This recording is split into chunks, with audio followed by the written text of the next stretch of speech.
Olá, estamos abrindo o nosso ponto de vista, mais uma vez ao vivo, aqui pela Santa Cecília TV, muito mais informação e debates, não é, para você.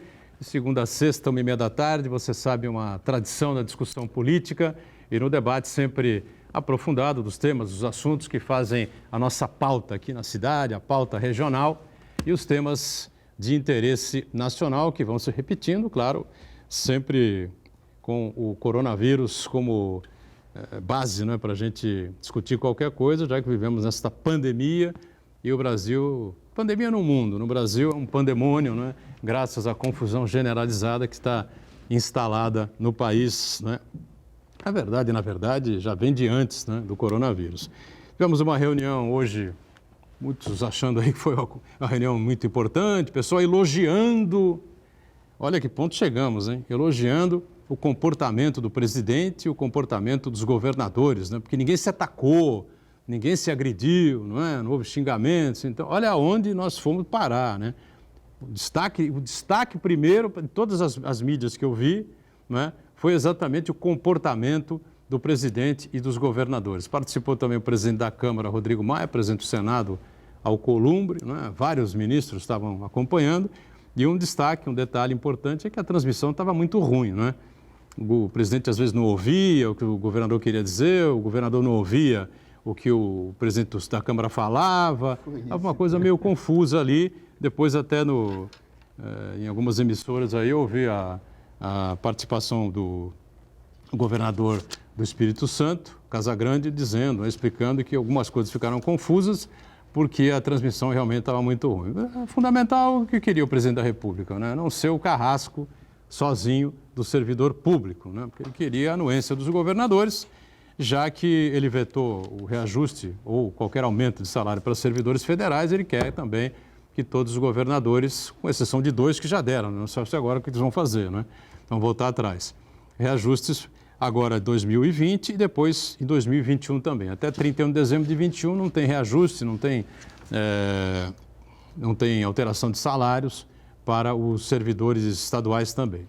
Ali, de acordo com o que deu para entender, né, os 27 governadores concordaram e, a princípio, tais 60 bilhões aí serão, então, liberados para os estados nesse auxílio aí que os governadores estão necessitados. Os 60 bilhões, me parece que essa altura vai ser um tapa-buraco, né? O dinheiro já devia ter sido liberado há muito tempo, né? Inclusive para a compra de aparelhos, para a compra de respiradores, né? De máscaras, aventais, luvas, né? E de leitos hospitalares também nas principais capitais. Bom, vamos ver.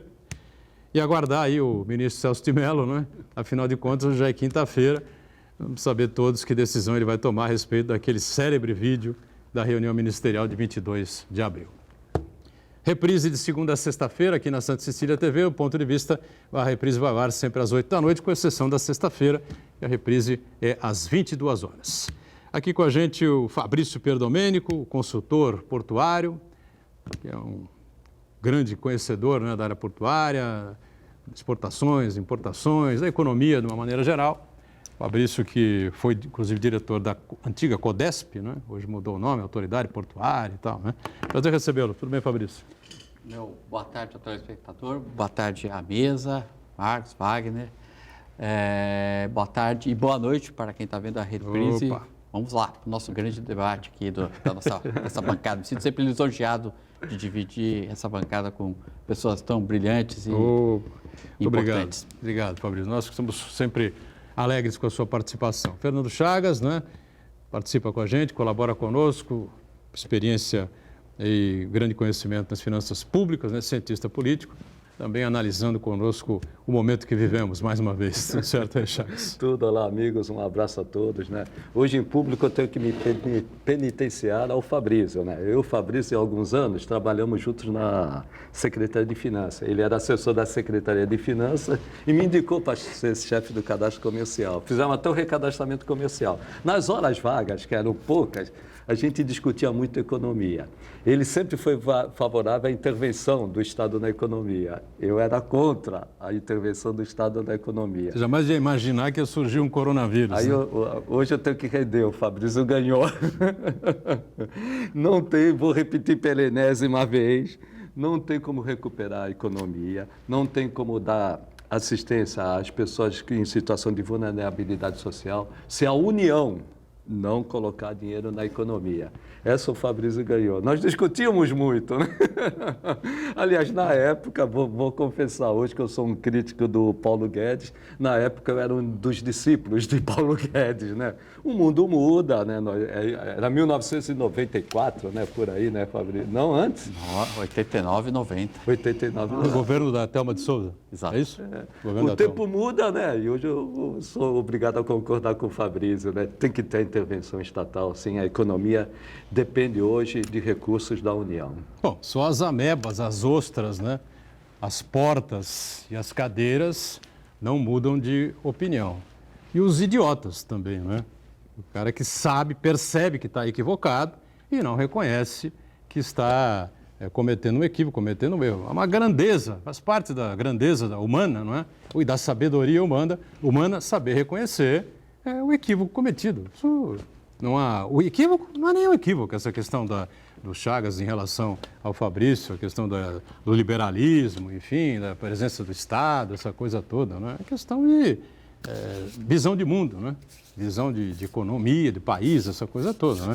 Agora, você perceber que a coisa vai mal, que a coisa está errada, mesmo assim se defender, não é? E manter o seu ponto de vista, olha, sei lá.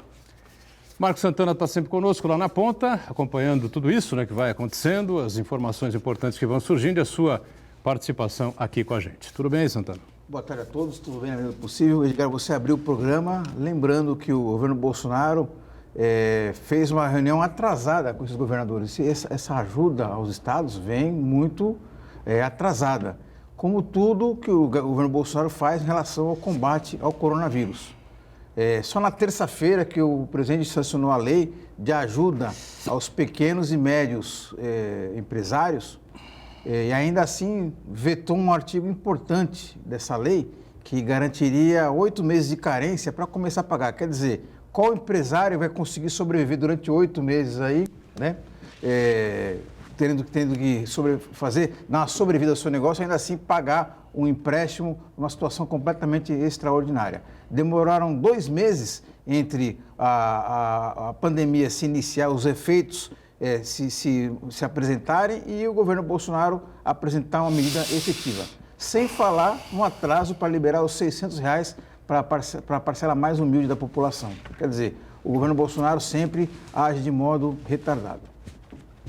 Eu quero cumprimentar você que nos acompanha ao vivo, a participar também do programa, mandando sua pergunta, crítica, sugestão, pelo Facebook. Ponto de Vista com Edgar Butrão, ou então por e-mail, contato@pontodevista.tv.br. O programa também pode ser acompanhado ao vivo pela internet, santaportal.com.br/tv. As edições anteriores do Ponto de Vista ficam disponíveis na internet também, no nosso canal no YouTube e na nossa página no Facebook. E você que nos acompanha a reprise às 20 horas, uma boa noite. Boa noite para você na reprise, né? Desde o final do programa às 14h30 até a reprise às 20 horas. A gente não imagina o que pode acontecer de problema, de confusão. Ontem, por exemplo, à tarde, eu vi o pedido de desculpas do ex-presidente Lula pela besteira dita no dia anterior, né? Que ainda bem que surgiu o coronavírus para demonstrar que o Estado é importante, quem defende o Estado mínimo, essa coisa toda, está equivocado, não sei o que e tal. Depois, ontem ele se desculpou, né?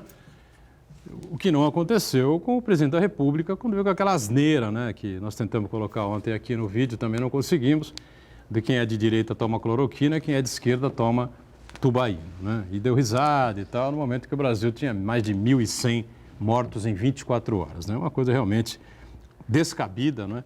Mas hoje ele pilotou essa reunião. Você espera uma melhora aí na situação, Fabrício, depois dessa reunião? Ou não? Porque ele vai sancionar o projeto que libera os 60 bilhões. Até esses 60 bilhões chegarem aos estados... Bom, primeiro, Wagner, Porque para mim é Wagner. Os outros é Fernando Chagas. Fernando Wagner Chagas, né? É por isso que... Eu aprendi e conheci, como tive a Wagner, honra de conhecer o Wagner lá atrás. A gente aqui acaba revelando as nossas idades, né? 1990, tem 30 anos isso. Fabrício Tem 30 anos que a gente usava trabalhou chupeta juntos. ainda. Eu também, do ponto de vista da evolução do pensamento, acho que só a idade nos traz isso. Essa é uma das poucas vantagens de se envelhecer, é que você vai amadurecendo, vai refletindo, vai entendendo melhor as coisas do mundo. Eu também não sou mais aquele radical que achava que o Estado resolvia tudo, não. A iniciativa privada tem muitas virtudes. O Estado, ele precisa ter o seu tamanho ideal. O que nós estamos percebendo é de que nós estamos vivendo uma crise que, se puder comparar na história recente, o fato mais próximo do que está acontecendo no mundo em termos de crise econômica é a crise de 29. E na crise de 29, para quem não sabe, foi a quebra da Bolsa de Valores de Nova York, e isso acabou tendo um efeito dominó, e o mundo inteiro entrou numa depressão que é pior que recessão, desemprego maciço e tal, o que acabou tendo vários efeitos colaterais. O nazismo e o fascismo nasceram desse processo de crise econômica na Europa, principalmente. Os Estados Unidos, ainda que resistiu, a democracia resistiu, mas na Europa várias democracias não resistiram e se tornaram o regime fascista e nazista. O que se mostrou naquele momento é a intervenção do Estado para salvar a economia, ela vai ser fundamental. Foi naquela época e será agora. E eu faço, agora respondendo objetivamente a sua pergunta. Infelizmente, o que a gente tem percebido é que a condução política desse processo de sair, de tirar o país desse atoleiro econômico, de tirar o país dessa crise econômica e sanitária, nós estamos longe disso acontecer, porque não temos uma liderança que possa fazer isso. Nós não temos consenso nas lideranças políticas. Agora, uma coisa é fato, precisamos salvar vidas. E salvar vidas não é só receitar, sei lá, o remedinho lá do Bolsonaro. Salvar vidas, nesse momento, é ajudar quem mais precisa, quem está mais vulnerável, o cidadão mais vulnerável que precisa do Estado nesse momento. O Estado precisa dar a mão para essas pessoas e garantir os R$600 para essas pessoas. Garantir que o pequeno empresário também, né? Possa sobreviver, não tem outro jeito. Não temos que discutir direita ou esquerda, Estado mais ou Estado menos. Nós temos que salvar vidas, salvar as pessoas, salvar os negócios, salvar a economia. Ou é isso, ou é o caos. E esse caos ninguém quer. Então, o que precisamos é de uma condução correta. As pessoas precisam saber para onde nós estamos indo. Sem saber, fica o caos. Então, cada um faz o que bem entende. Outra coisa que eu também acho que não é a hora, não é? É de ficar alguns representantes do governo, alguns ministros do presidente da República, né, a dizer que temos que tomar muitos cuidados, que tem muito picareta, muito malandro tentando se levar vantagem. É óbvio que tem, e vai ter sempre. Só que não é hora de você correr atrás dessa gente. E tem a lei, né? e tem a justiça. Pois é. Para resolver. Depois você monta uma lava-jato de novo, entendeu? Vai atrás dessa gente. Os mecanismos do poder público de contratação, o Ministério Público está em cima, o Tribunal de Contas está em cima também. Quer dizer, não é essa farra do boi que eles também E hoje com uma facilidade maior, que você tem uma transparência, até a tecnologia. Hoje o Tribunal de Contas controla as contas em tempo real, diferentemente da nossa época, que mandava por malote a prestação de contas. Mas, Fabrício, muita gente tem falado isso. Olha, toda a economia que nós fizemos de 800 bilhões da Previdência Social por 10 anos, se seguir o que vocês defendem, 800 bilhões vão num ano. Nós vamos passar de 76% de dívida do PIB para 90%. E o futuro? Tenho falado, não tem futuro se não tiver presente. Não tiver presente, claro. Essa saída, como você vê, tem uma saída com a dívida aumentando desta forma? Olha, no limite você imprime dinheiro. Ah, mas isso causa inflação. Que inflação? Que inflação? Que inflação? A deflação, por incrível que pareça, é tão ruim quanto a inflação. Acho pior. Então, não podemos, nesse momento não tem que ter dúvida, não tem que titubear. O que nós temos é que salvar vidas. Nós temos que dar o mínimo de sobrevivência para as pessoas e para as empresas. Elas precisam sobreviver.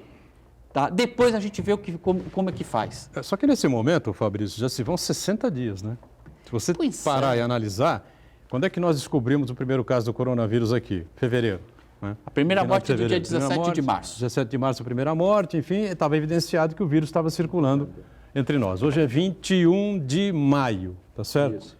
Então você tem aí 60 dias de atraso, que o presidente gritava para todo lado que era uma gripezinha, um resfriadinho e tal, vamos parar com isso, vamos todo mundo trabalhar, vamos deixar isso de lado, isso é uma bobagem, não vale coisa nenhuma, seguindo o que dizia o seu ídolo mor, Donald Trump, né, que depois foi obrigado a recuar, não é, mudar de discurso e tal, porque estava sendo atropelado aliás, continua a ser atropelado, né? Parece que agora entrou numa curva já meio descendente, enfim, mas eu já perdi a conta até de quantos casos tem nos Estados Unidos, né, e de quantas mortes tivemos lá. Ou seja, são 60 dias e praticamente uma paralisação do governo federal, né? Pois é, e a gente, infelizmente, por exemplo, muita gente não recebeu ainda sequer o primeiro pagamento dos R$600.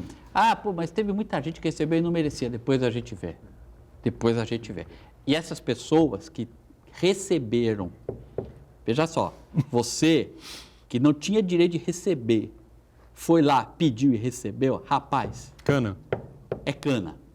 Porque não é qualquer roubo. Isso é um roubo qualificado. É qualificado, é a vida de alguém que você não precisava, está deixando de uma pessoa que precisava.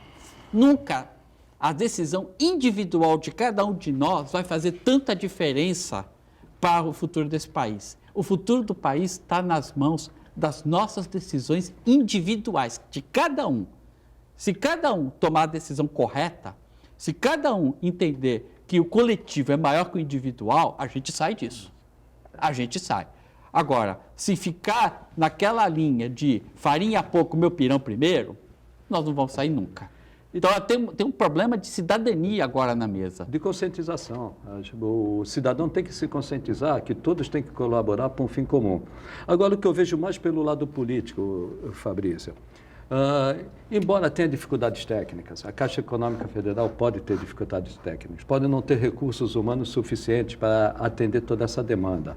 E o cadastro único talvez não seja suficiente para atender esse número enorme de pessoas em estado de vulnerabilidade social. No cadastro único que tem são 77 milhões, para ver a desigualdade no Brasil, que pelo menos uma vez na vida usaram um programa social do governo federal, 77 milhões. E dizem que 20 milhões ainda estão fora, então praticamente a metade da população brasileira. Mas o que eu vejo pelo lado político, parece ou a incompetência do Paulo Guedes ou é má vontade. Parece que, principalmente o Ministério da Economia, ela tem uma certa resistência em liberar dinheiro para o pessoal em situação de vulnerabilidade social e também para as empresas. O dinheiro não chega na ponta. Aquele dinheiro que foi anunciado pelo governo federal para pagar até 3 salários mínimos para os empregados, não chegaram a 10% ainda, Fabrício. 4%. 4%. 4%. Então, ou é incompetência, ou é má vontade. O Rogério Santos esteve aqui sentado ontem, onde está o Chagas, né? E lembrou dessa situação também, que a Prefeitura tem aí, pelos cálculos, 60 milhões, a Prefeitura de Santos a receber aproximadamente, né, Chagas? O Rogério falou em 60, está entre 40 e 60 milhões. 40 a 60 milhões, em tempos normais, é um mês de arrecadação do ISS graças ao Porto, o Fabrício sabe disso. Então, o município de Santos, que tem uma receita, felizmente... Boa, né? Boa. Mas prejudicada agora com essa situação, né? Prejudicada, mas mesmo na prejudicada, não adianta 60 milhões que o Rogério falou. Eu avalio entre 40 e 60 milhões, que isso é 50 milhões. De 50, vai. É uma arrecadação de um mês do ISS. Não é suficiente. Não é suficiente. Mesmo assim, não se sabe se chega pingado, se chega integral. Né? Em 3 meses. O Fabrício conhece bem de orçamento. Santos ainda se sustenta, não por muito tempo, mas se sustenta. Uma hora também Santos vai estar em colapso. Imagina uma prefeitura pequena que depende de FPM e FPE, Fundo de Participação dos Municípios, na União e nos recursos do Estado. Não sobrevive. E 3 meses não são suficientes. Esse dinheiro, quando chegar, não paga nem salário para uma prefeitura do interior. Então, o que eu vejo, parece que o governo federal, especialmente o Paulo Guedes, segura para as pessoas realmente saírem às ruas. As pessoas em situação, vai um autônomo, um vendedor ambulante, saírem às ruas. E para pressionar os empresários, para os empresários pedirem a volta. O que eu vejo, se precipita... Qual é a política oficial do país? Não tem. Qual é a política oficial do país? É afastamento social ou não? Não. Pois é. Não sabe. Então, como é que não sabemos. Como é que se tem... 2 ministros da Saúde defenderam o isolamento, né? Um foi exonerado e o outro não foi exonerado porque se exonerou, né? Então, assim, é muito difícil para o cidadão saber o que eu faço. Eu fico em casa ou eu vou para a rua defender o meu ganha-pão? Ele vai ouvir o presidente da República do país ou vai ouvir o governador do Estado? Ou o prefeito? Ou o prefeito. Ele vai ouvir o presidente.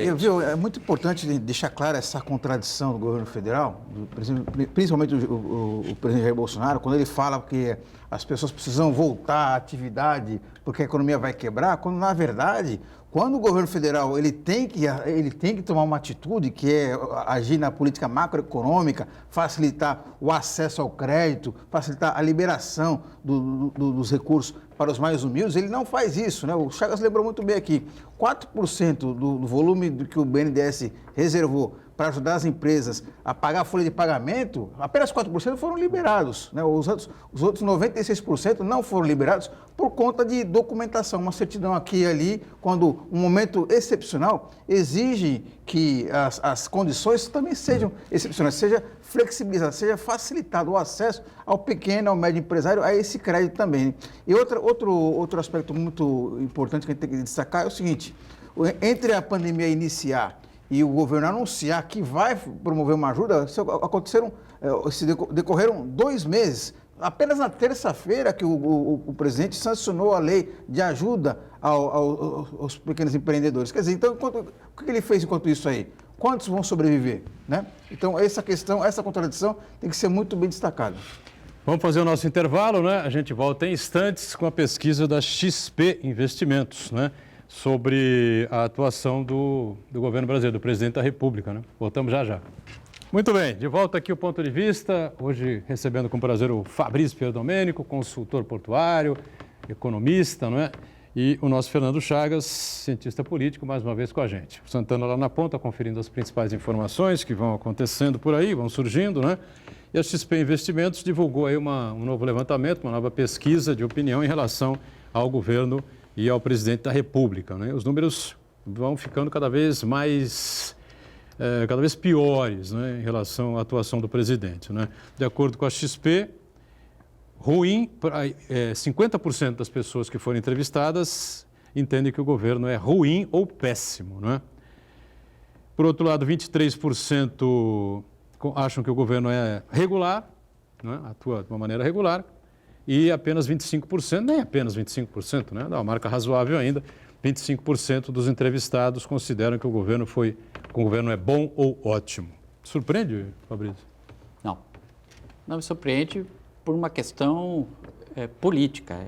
É sabido de que um terço a um quarto, essa é uma seara mais do Wagner do que minha, mas 1/3 a 1/4 da população é bolsonarista. Então, para os bolsonaristas, não há razão, existe coração. Então, eles vão sempre apoiar o presidente, nada contra. A democracia funciona dessa forma. Apesar de eu gostar e querer sempre ser um cidadão que fica questionando o tempo todo e a todos. Mas Nada normal você ter aí um pessoal alinhado, pessoal que apoia e tal. Eram 30%, hoje já baixou para 25%. Era 1/3, agora virou 1/4. Mostra que, de fato, a falta de comando, a falta de uma política, a falta de um caminho para saber o que vai acontecer amanhã, mostra que a população começa a questionar o cargo mais importante da República, que é o presidente. XP perguntou também, viu, Chagas, sobre o isolamento social. O que as pessoas entendem, qual é a opinião das pessoas sobre o isolamento social. 76% ainda defende que é a melhor forma de se prevenir, né, em relação ao vírus, ao coronavírus. 14% acham que é exagerado, né, o que nós estamos vivendo, o isolamento que estamos vivendo. 7% que não é o melhor caminho e 3% não respondeu, não sabe, não tem opinião formada. Esse número caiu um pouquinho, né? O apoio caiu um pouquinho, era 80% há 3 meses, passou para 70%, há 2 meses, né? 2 pesquisas anteriores, passou para 76%, mas está na margem de erro, enfim, né?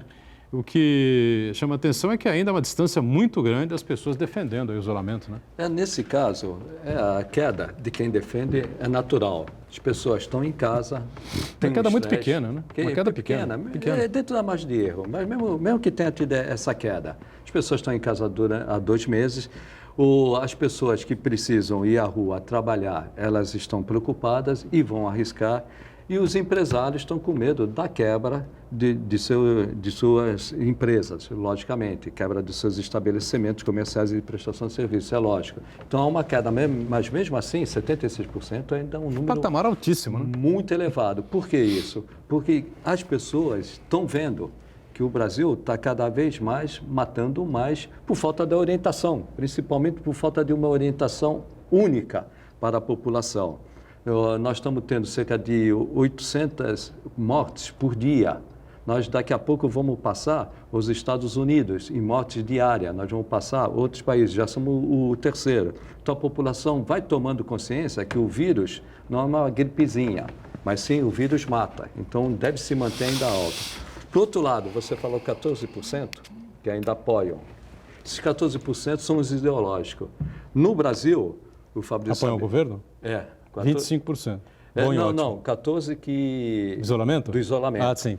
13%. Mas acham exagerado. 13%, 76% apoiam, defendem o isolamento. Isso é um núcleo duro. Esses 14% são ideológicos. No Brasil, nós temos de 15% a 20% de extrema-direita, que estavam escondidos no armário.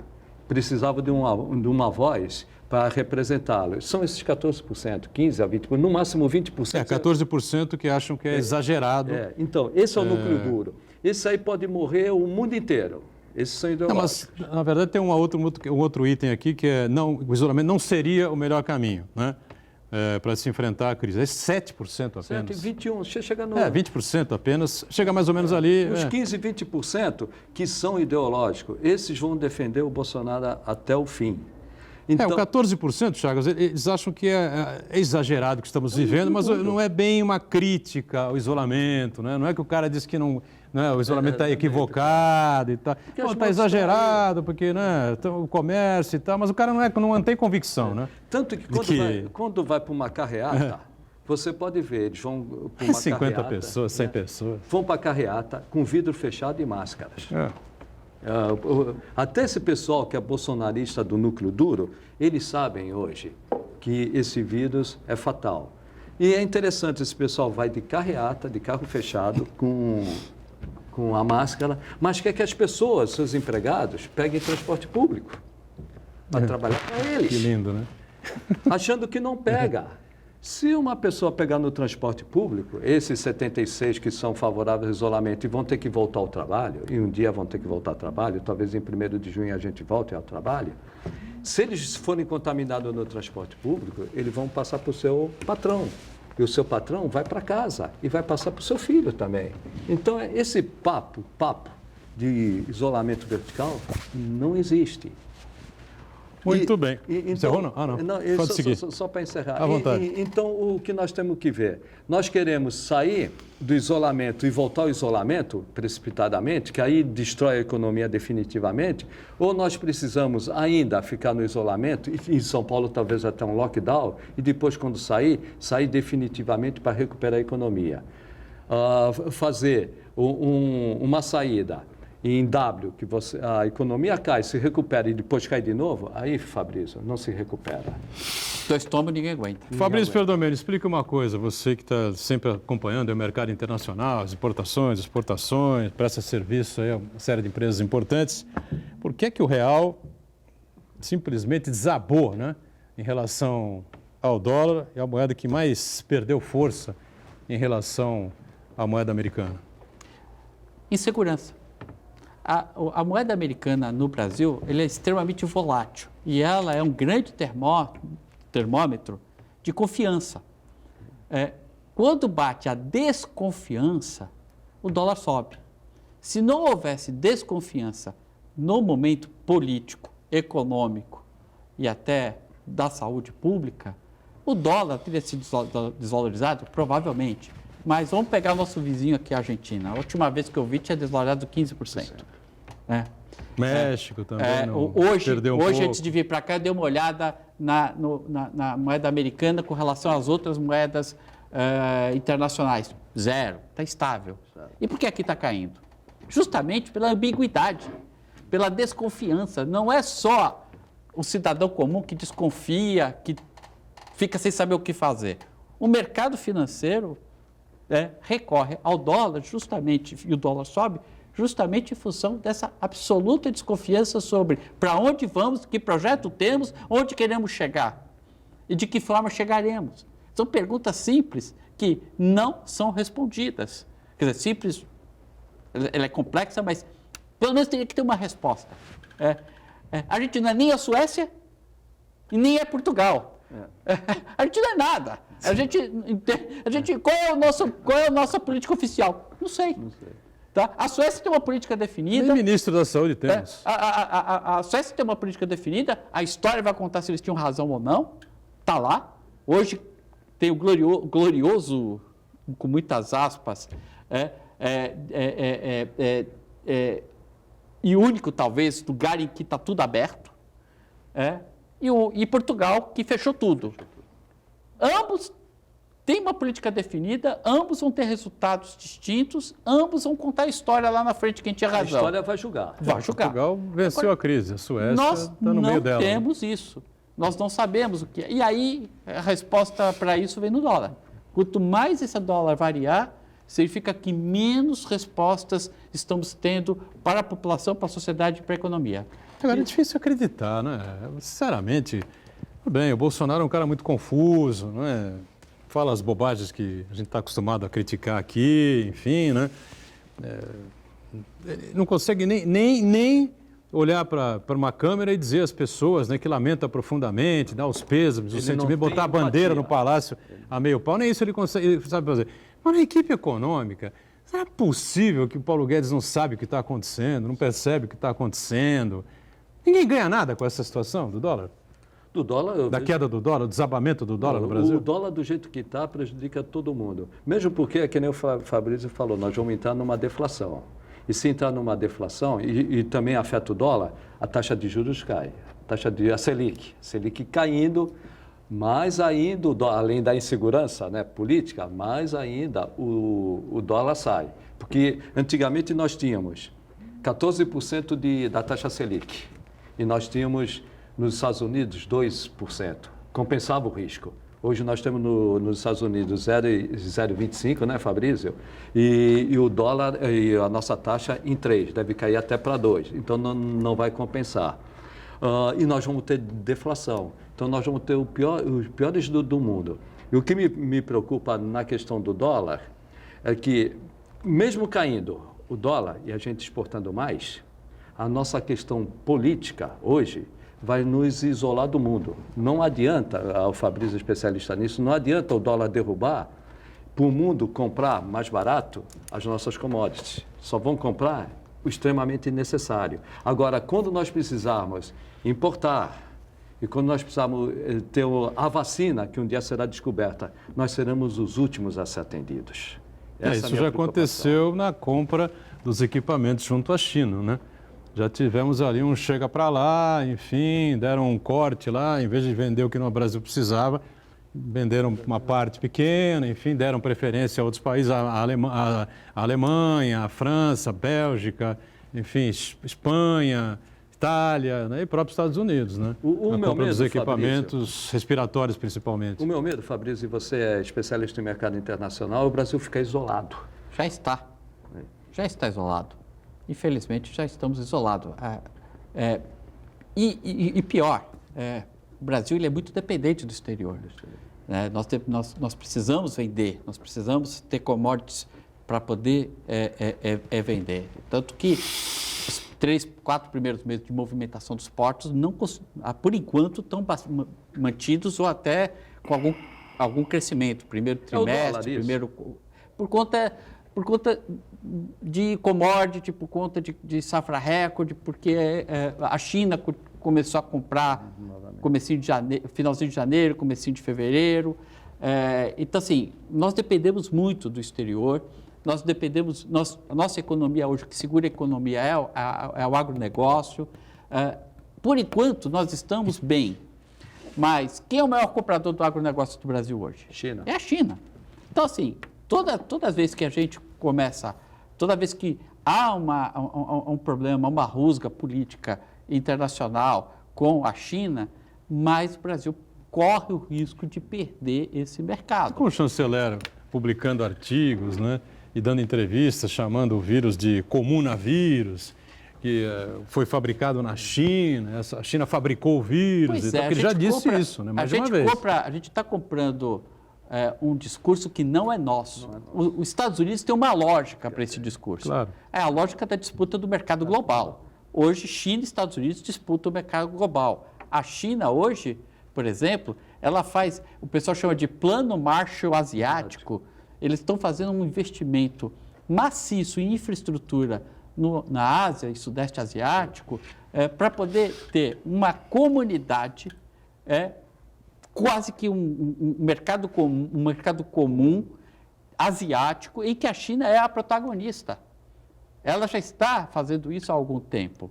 Os Estados Unidos estão sentindo isso. E até eu brinquei uma das vezes que eu vim aqui, o mundo está de perna para o ar. Os comunistas defendendo a abertura do mercado e os capitalistas defendendo que o mercado fique isolado, que fique fechado. Virou do avesso. Vai ser vocês dois há 30 anos. E esse espaço vai ser ocupado pela China. Não Perfeitamente. Tem vazio. Então, mas aí tem uma razão dos Estados Unidos e China brigarem. Vai respingar para todo mundo. Agora, não tem nenhuma razão, não tem nenhuma lógica a gente entrar nessa briga com a China. Muito pelo contrário. A China é o nosso principal cliente. Não é nossa briga. Não é nossa briga. Ao contrário. Muito pelo contrário. Muito pelo contrário. A China pode ser um grande investidor em infraestrutura no Brasil. A China pode e continuará sendo um grande comprador das nossas commodities. E a China é o nosso grande importador, né? De máscara, de tudo que a gente precisa da área de saúde. Sem dúvida. Fabrício, aí é uma questão aqui de Santos, a Prefeitura de Santos. Trabalho na Prefeitura de Santos, na assessoria de finanças. O porto é fundamental para Santos. Uma questão, passada essa coronavírus, a vida volta ao normal. O que preocupa? A médio e longo prazo, tem possibilidade da China substituir as nossas exportações, soja, milho, minério de ferro e petróleo? Não. Vamos fazer um break. Na volta, então, o Fabrício responde, né? É uma questão importante para o país e aqui para a cidade, com o porto que é o maior da América Latina, né? Já voltamos. Muito bem, na sequência aqui a gente volta com o ponto de vista e então o Fabrício responde aí o questionamento do Fernando Chagas. Existe uma possibilidade, né, Chagas? A médio prazo, mudar aí o seu... A médio prazo, nossas exportações diminuírem, a médio e longo prazo, para a China, principalmente nesses produtos fundamentais. Soja e minério de ferro, vai. Minério de ferro vai depender da crise econômica, quanto isso vai afetar a China. Se ela for muito afetada, ela vai deixar de consumir porque ela não vai fabricar. Mas as commodities agrícolas, de uma forma geral, não vejo. Lá ainda tem 1,3 bilhão de pessoas para alimentar. né? Recentemente eles tiveram uma grave crise em que todo o rebanho suíno foi quase que dizimado. Então há uma necessidade de repor. E além disso, olha só, a última vez que eu estive aqui, estava no comecinho da pandemia, e eu alertava, falei aqui, gente, a China parando, o mundo vai parar. Não sei se você lembra, Botura, eu falava, China parando, até comparei com, lembra, 10 dias de caminhoneiro parado que aconteceu? Olha a crise econômica que está se desenhando. Pois a China está começando a se preparar para a segunda onda da crise. Vai vir uma segunda onda a partir da perspectiva dos chineses. Então, a ordem é comprar mais alimentos. Então, há uma ordem de comprar alimentos, fazer novos estoques, porque virá uma segunda onda.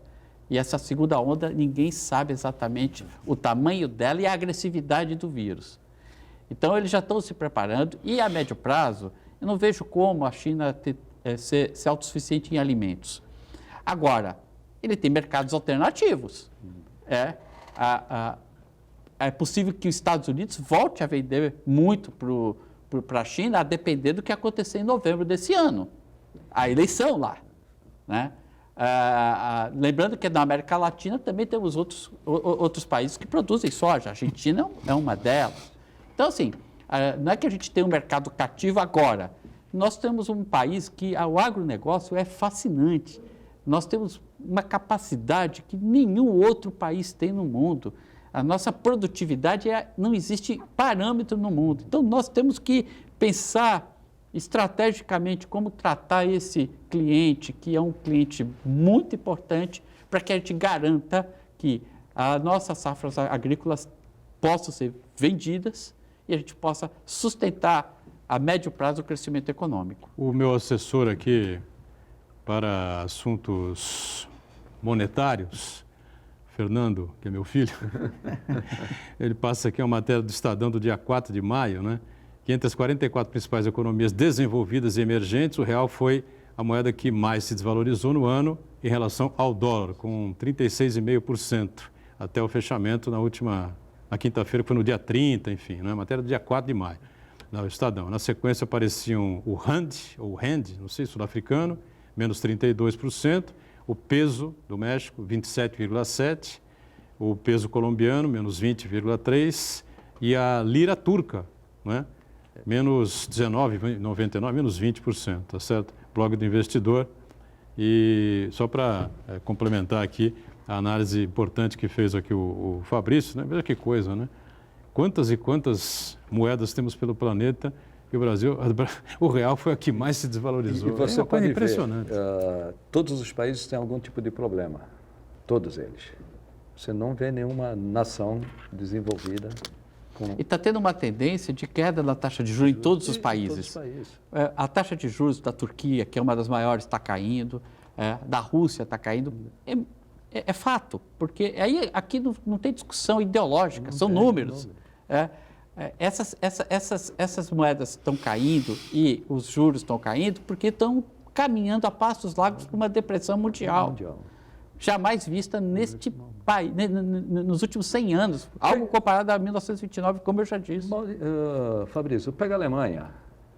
O aplicador de recursos, o investidor em dinheiro, ele bota o dinheiro para render, ele sai perdendo, ele bota R$100 e ganha 95. Mas nós corremos esse risco, porque a taxa de juros, se ela for menor do que, se a inflação, se ela for menor que a inflação, vai dar juros negativos. Vai dar juros negativos. Nas aplicações. Exatamente. Não sei se tem alguma saída, o banco vai oferecer alguma coisa. Não. Não tem como, né? Não tem saída, né? Aí é melhor tirar o dinheiro e comprar um bem, né? Sei lá, né? Tem aquela visão que nós falamos com o Paulo Mendes aqui, né? Ou bota dinheiro no colchão, que nem os judeus, o Paulo Mendes fala, né? Que o judeu bota dinheiro debaixo do colchão, ou deixa lá sabendo que vai perder. A Alemanha sabe, o investidor da Alemanha, ele sabe que os juros estão negativos. Chagas, agora o seu xará, o Fernando, que está acompanhando a gente, traz uma informação importante e é muito reveladora e traz um outro dado aí que é o desanimador. O Edgar citou aí os países que tiveram uma desvalorização da moeda São países que não têm o potencial que o Brasil tem, né? Uma capacidade de produção do agronegócio, o parque industrial, um mercado consumidor forte, fontes de recursos naturais. Quer dizer, para você ver o nível que o Brasil chegou, tem que ser comparado a países, perdão a palavra, países tão desenvolvidos assim, né? Olha, eu já passei essa colinha para o Chagas, mas rapidamente aqui, eu colei aqui do Marco Antônio Villa, historiador, o PIB do Brasil, de 1901 a 1910, 51%.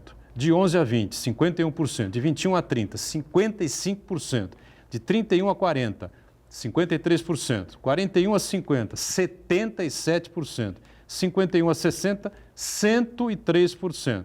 De 1961 a 1970, 82%. Números bastante, né, significativos. 1971 a 1980, 128%. De 81 a 90, 17%. A famosa década perdida, né?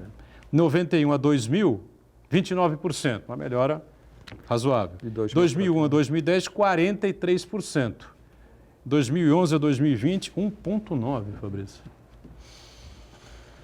Um desastre, assim. E podemos ter um novo recorde. Se o PIB ficar esse ano em menos 5%, menos 6%, que está muito fácil de acontecer e está todo mundo apontando para isso, será o PIB negativo, pegando a base de 1901 para cá, vai ser o pior índice da história do Brasil. Ou seja, em 2020 ficará marcado por tantas coisas, entre outras, pelo menor PIB da história republicana brasileira. Tem consultorias internacionais que falam, se a nossa estabilidade política continuar assim, você já está contratado, né, Fabrício? Seja de retração, vai chegar a 2 dígitos. Não por uma questão econômica, mas pela situação política. Agora, um outro ponto que importa muito para a gente. Qual a perspectiva do Porto de Santos daqui para frente? O porto, todo porto, qualquer porto de um país, ele tem uma relação direta com a economia. Não tem como descasar essas coisas. Por enquanto, está bem, está tudo ótimo. Saiu agora a estatística do Porto de Santos, né? Porém, a tendência é, tirando talvez as commodities agrícolas, né, que ela tem uma relação muito mais com o campo, né, com safra agrícola, se ela é maior ou menor, porque o comprador, que é a China, não vai deixar de comprar, vai continuar comendo, né? Lá tem Estado, o Estado banca isso. Agora, containers, que são bens de consumo, diesel, gasolina, terminal de turismo. Eu faço consultoria para 2 terminais de turismo, um em Salvador e o de Santos. Fomos a nocaute. Foi o primeiro do setor portuário, o primeiro setor que foi a nocaute foi o setor de turismo. E vai ser o último a se recuperar. Né? Não tem. É diferente. O setor de turismo é o seguinte, é que nem aquele passageiro de ônibus que ele não volta. Não tem recomposição, ele simplesmente desapareceu. Aquele dia de faturamento, você não recupera lá. O cara vai fazer 2 viagens depois. Não, ele deixou de fazer uma, agora vai fazer 2. Mesma coisa para o turismo. O setor de turismo como um todo foi a nocaute, né? É verdade. Foi a nocaute. E o setor de passageiros foi a nocaute. Aqui em Santos tivemos 10 escalas que foram... que não tiveram, que foram canceladas, Salvador 10, 11 escalas, faturamento na veia, do caixa que já foi a nocaute. O próximo setor que vai sofrer grandes consequências são os terminais de movimentação de combustível. A demanda de combustível caiu, isso vai ser fatal, a movimentação desses terminais. E por último, vem o container, que é o de consumo. Fatalmente o segundo semestre vai ser ruim. Fatalmente vai cair as exportações, vai cair as importações e, portanto, a movimentação será menor do que no primeiro semestre. Ou seja, a crise vai aumentar, né? A tendência é essa, né? Sem essa movimentação toda, o comércio internacional em queda. Exato. A economia está... Volto a dizer, infelizmente, são os números que estão dizendo isso. Aqui não tem nenhuma análise ideológica, é numérica, é dos fatos. O mundo caminha para uma depressão. E a gente não sabe o que vai acontecer quando a depressão, se ela vier, e vier do jeito que está se desenhando, o que vai acontecer? Não tem economista nesse planeta que possa dizer vai acontecer isso, vai acontecer aquilo, o desemprego vai ser esse, o desemprego vai ser aquele. Na mesma situação dos médicos em relação ao coronavírus. Diga aí, Santana. Pois não. Temos participações aqui. O Edson de Almeida Pereira, ele quer saber se essa lua de mel do Dória e o Bolsonaro é para valer ou é apenas fogo de palha. E já o Ricardo Cortesanego Afonso, ele diz o seguinte: favor fazer um programa sério, sejam mais Brasil e menos petistas. Isso é fake. Isso é fake. Você não existe, você está usando nome falso.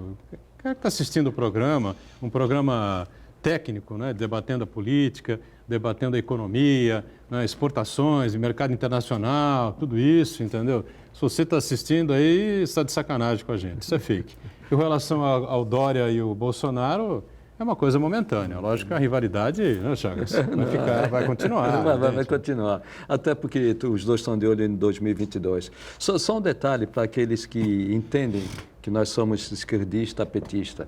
Vocês não imaginam as discussões que eu tinha com o Fabrício, ele numa posição e outra numa posição. Hoje os dois estão no mesmo caminho. Por que estão no mesmo caminho? Porque a realidade está posta.